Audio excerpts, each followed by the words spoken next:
الله أكبر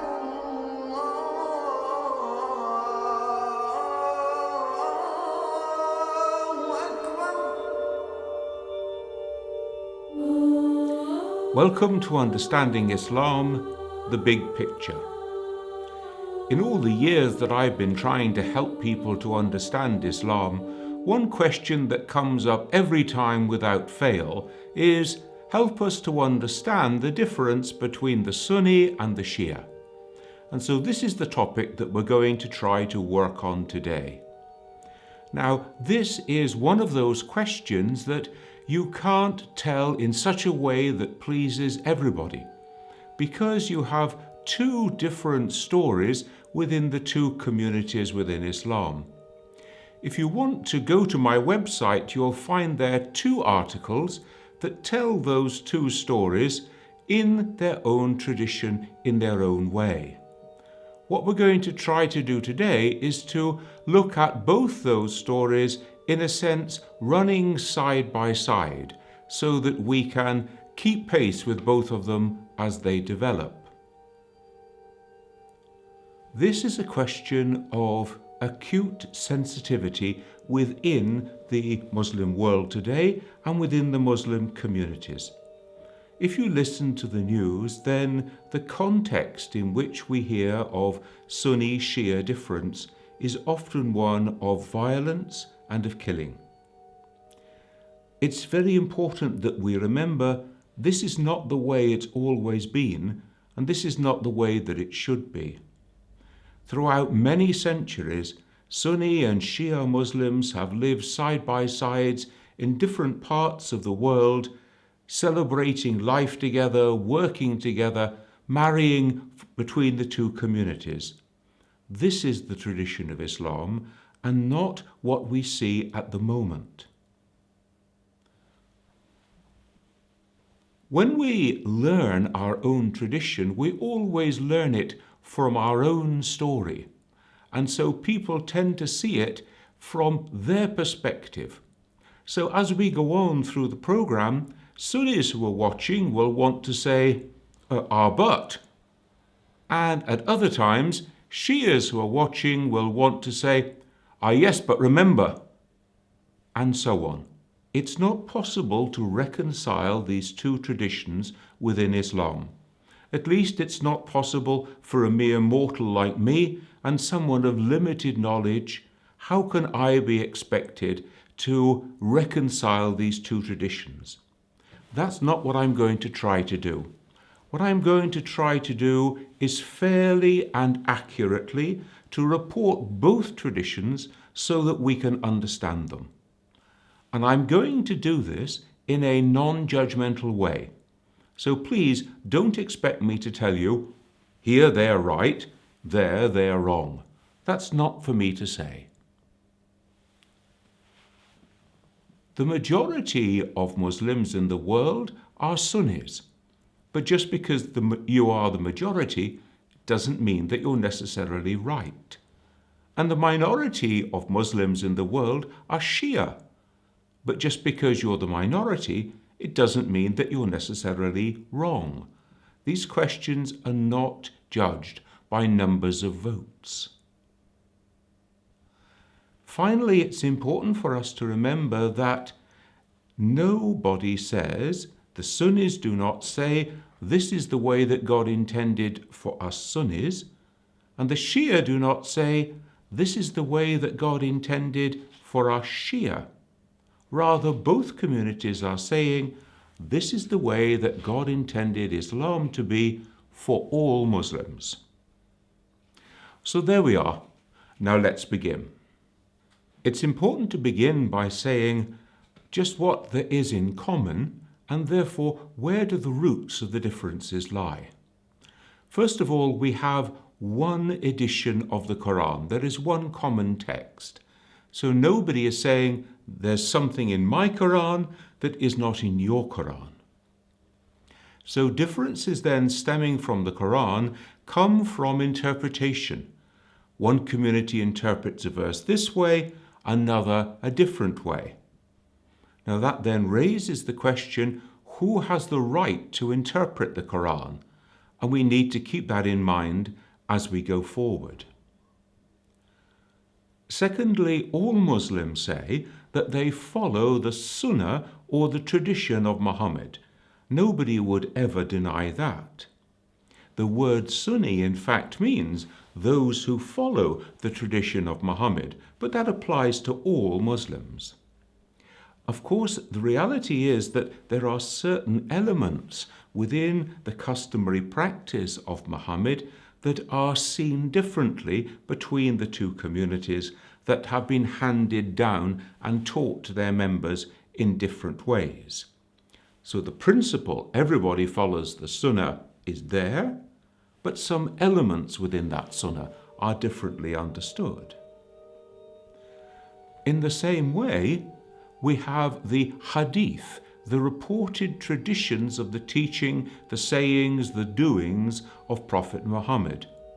Now, all Muslims will say that they follow the hadith, the teaching of the Prophet. There are some hadith which are in common in both the Sunni and the Shi'a collections, but there are other hadith that are only there in the Sunni collections, and then there are some that are only in the Shi'a collections. And in fact, there's a different methodology within both community to examine and classify these hadith. So the principle of following the teaching of the Prophet is absolutely common. But some of the elements of that teaching have been handed down differently in different hadith within the two communities. And finally, there are events within the life of the community, within the life of the Prophet himself, that have been reported differently and have been interpreted differently. Sometimes it's a question of how do you understand the events that we all agree happened, and sometimes it is that the event has been recorded and reported within one tradition but not within the other. Now, we can think of this happening in lots of different situations around the world. Think of the history of relations between Britain and Ireland, for example. They are reported differently and interpreted differently by both communities. Think of the history of colonialism. The colonized and the colonizer. They tell their history and events very differently. So, common events can be seen and reported and handed down in different ways. We're using the terms Sunni and Shi'a here, but which communities do they refer to on a worldwide basis? Well, the Sunni are between 85 and 90% of Muslims worldwide today, and they are located everywhere. So everywhere in the world where you find Muslims, there you will find the Sunni. The Shi'a, by comparison, are a smaller community, between 10 and 15% of the Muslims in the world. They are majority communities in Iran, Iraq, and in Bahrain. And they are significant minority communities in the Lebanon, in Syria, in the Gulf states, Saudi Arabia, in Central Asia, and then in Afghanistan, Pakistan, and India. Within the Shia community, there are various subgroups as well. And that's not a question that we're going to look at today. So when we're talking about the Shia today, we're talking about those who follow the line of 12 Imams, the group that we normally call by their Arabic title, Ithna Ashari. One of the things that all Muslims agree upon is that Muhammad is the last prophet, so there is no discussion of another prophet after him. The question that concerns us today is, what happens after Muhammad? Now, let's look at that first of all from a Shia perspective. Here we have an understanding of an earlier pattern within the history of prophethood and prophetic communities. So we can look back, for example, to the time of Moses. Moses prayed to God for a co-worker, and he was given the co-worker Aaron or Harun. He was to work with him and to carry on leading the community after the death of Moses. In the same way, Jesus has his inner core of followers or disciples around him under their leader, Simon Peter, who was appointed by Jesus. The term which is used in the Qur'an when speaking of Aaron or Harun is wazir. We're going to translate wazir as minister, the one who represents, the one who has authority in the name of the other. So wazir is a key term in Shi'a understanding. Now, Harun, Aaron, was also a prophet in his own right. And so here is an essential difference. Again, nobody is suggesting that there was another prophet after Muhammad. But the question is, was there a divinely appointed wazir after Muhammad? If we look then into the Sunni tradition, we can see that Muhammad was a single leader within the community. He was the head of the community. That didn't mean that he was a dictator within that community. He exercised the traditional Arabic function of consultation, of shura, of taking wise counsel. And so this gives us then the model within the Sunni understanding of a single head within the community who is working in consultation with others. That's very important because that single head is not totally autonomous. The head, the caliph, the leader of the community is to lead them according to the Qur'an and the Sunnah.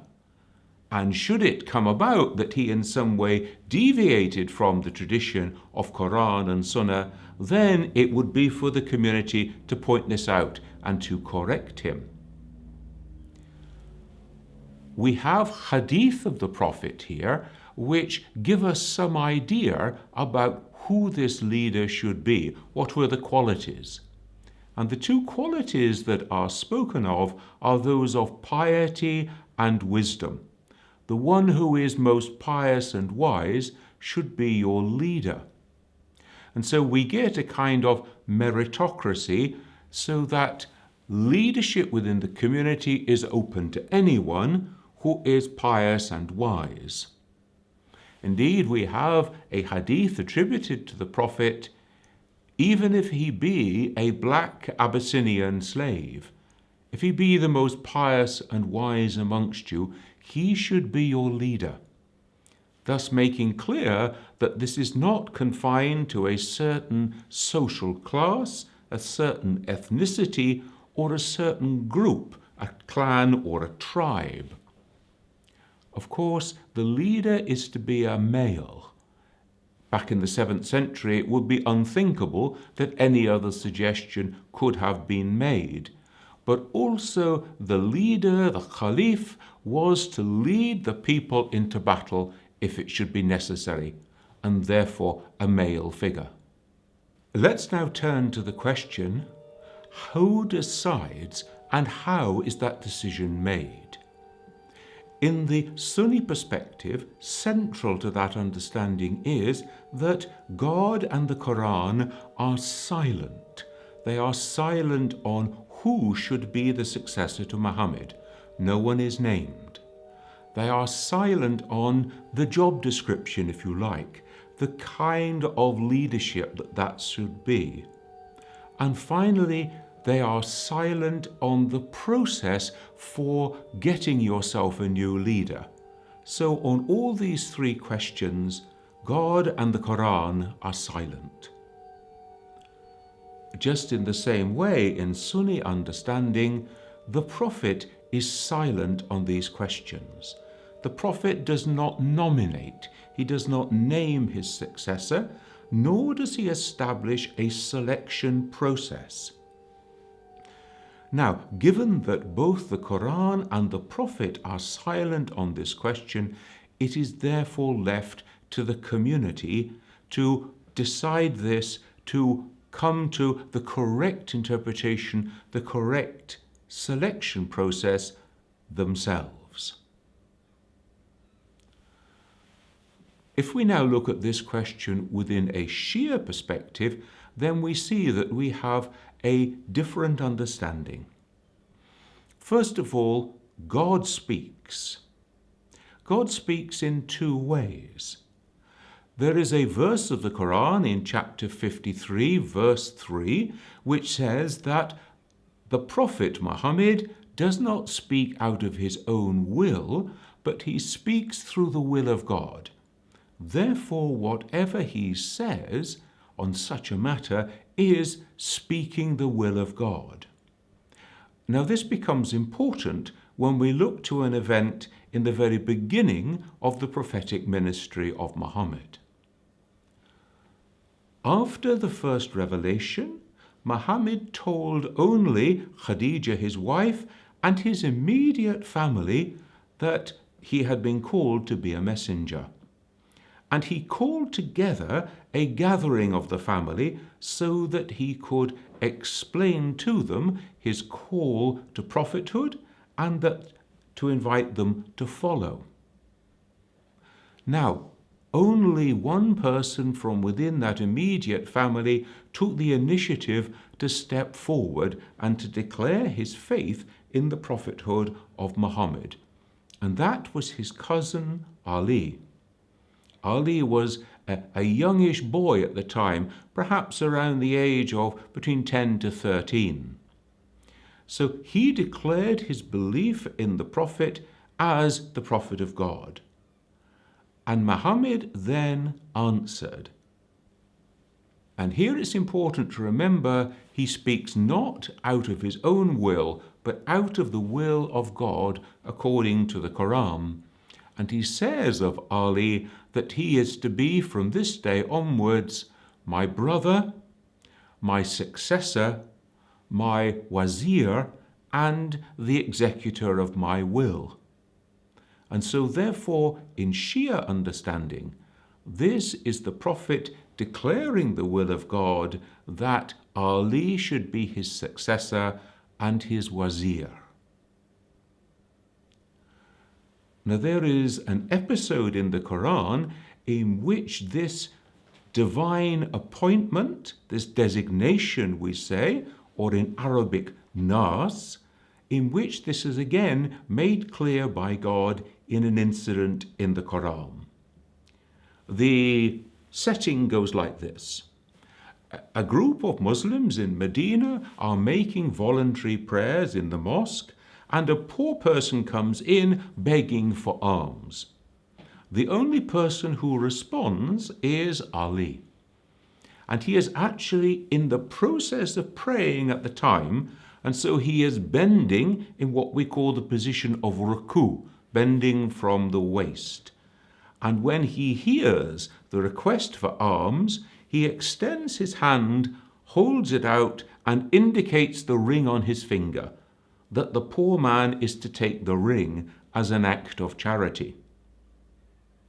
Now, this is the context in which another key verse of the Qur'an is revealed, and this is chapter 5, verse 55. The key term which is used in this verse is the term wali. And wali we're going to translate as the guardian with authority. And so this verse speaks of who is the guardian with authority within the Muslim community. First of all, it's God, then it's the Prophet, then it's the one who gives charity while at prayer, bowing down. Now this then is seen to refer to Ali in this act of generosity, and indeed this is then confirmed by the Prophet. This refers to Ali. This is then the divine appointment, the divine designation of Ali. Finally, we're going to turn to an event in the history of the early Muslim community. A few months before the death of the Prophet, he leads the community on the Hajj, the pilgrimage to Mecca, and after the pilgrimage, they are then coming back toward Medina. Now, we know with the benefit of hindsight that the Prophet only has just a few more months to live. And by this time, the whole of the way of Islam has been established. Setting down the principles for the Hajj have been the last of the public religious acts that have been declared. So the whole package is there. It's nearly the end of the Prophet's life. But as they are coming back from Mecca toward Medina, the angel Gabriel comes to Prophet Muhammad. And the verse that is recited here is in chapter 5 of the Qur'an, verse 67. And it says, God speaking through Gabriel to Muhammad, convey to the people that which you were given to convey, without which you have done nothing. Now, what can this be at such a late stage in the history of the revelation of the Quran and the Islamic way of life? The place where this verse is revealed is an oasis, a watering place with a road split to go in different ways, not too far outside Mecca. It's called Ghadir Khum. And some of the community have already gone their own way. So Muhammad calls them back, assembles them all together, and we're told that there are some 72,000 who are assembled here together. And the Prophet then stands on a rock where everybody can see, calls Ali to him, and holds up his hand. He holds the hand of Ali in the air, and he says, all those of you who take me, Muhammad, as your master, your Mawla, you are to take Ali as your Mawla after me. And then we see the way in which the community who were assembled understood and interpreted this. We're told that they pledged their allegiance to Ali. Now, there is a verse of the Quran which is in chapter 5, verse 3, and according to Shi'a understanding, this is the occasion when that verse is revealed. And it says, today I have perfected your religion. Therefore, you can see that within the Shi'a paradigm, the Shi'a understanding, we have a clear indication that both God and the Prophet have indicated Ali as the successor to Muhammad. What actually happened then after the death of the Prophet?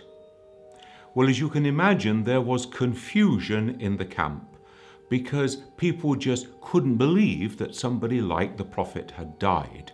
Indeed, there were people who were willing to offer violence to anybody who said such a thing. So there was chaos and confusion. And into this stepped Abu Bakr.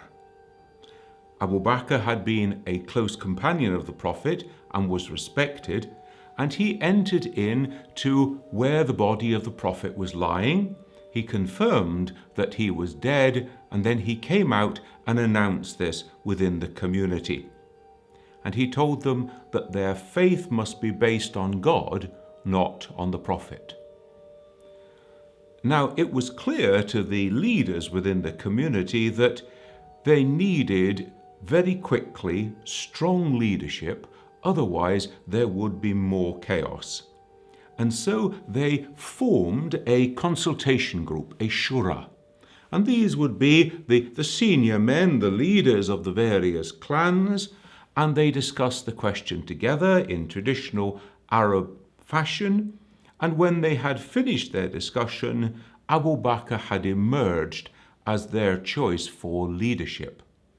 He then was put to the people for their agreement.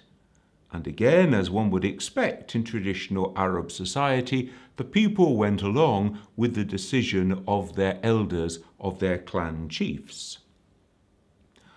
Why then might Abu Bakr have been thought to be somebody who was appropriate for this task? Well, he was around the same age as Muhammad, therefore he was somebody who had that element of gravitas, of dignity, of wisdom that comes with age. He was a close companion of Muhammad and had been with him right from the very beginning. He's listed as one of the first 4 male Muslims. He also had been the one who migrated with Muhammad, and one of his daughters, Aisha, had become the wife of Muhammad, so he was in a sense related. On one occasion at least, he had been asked to lead the prayers. Indeed, during the latter part of the life of the Prophet, when he was quite ill, Abu Bakr led the prayers in a series of days. And we even have one account of the Prophet joining the prayer behind the leadership of Abu Bakr. Finally, he came from a minor clan, so he was the kind of person who could be supported by all the different tribal groups without it being seen that he belonged to one and not the other. He was to rule the community according to the Qur'an and Sunnah.